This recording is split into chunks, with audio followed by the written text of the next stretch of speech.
দুর্গাপুজো না হওয়া সত্ত্বেও রাস্তায় এত ভিড় কেন কেন কারণ এখানে ওপেন হয়েছে জুডিও। আর এটা কিন্তু ফার্স্ট ডে নয়, ফার্স্ট ডেতে তো আরও বেশি ভিড় ছিল।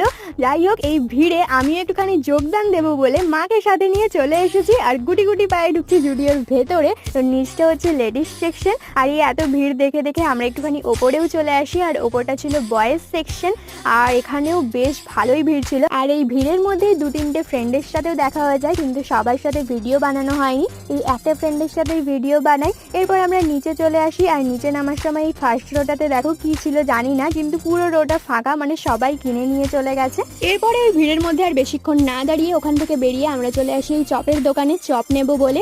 আর জেঠুর চপ খুব ফেমাস, ভাজার সাথে সাথে বিক্রি হয়ে যায়, তাই আমাকে দাঁড়িয়ে দাঁড়িয়ে আধ ঘন্টা ধরে চপ ভাজা দেখতে হয়েছে, কারণ দাঁড়িয়ে না থাকলে সাথে সাথে চপ পাওয়া যায় না। তো চপ ভাজা দেখে চপ ভাজিয়ে একবারে গরম গরম চপ নিয়ে বাড়ি চলে আসি। তো আজকের ভিডিওটা এতটাই, টাটা।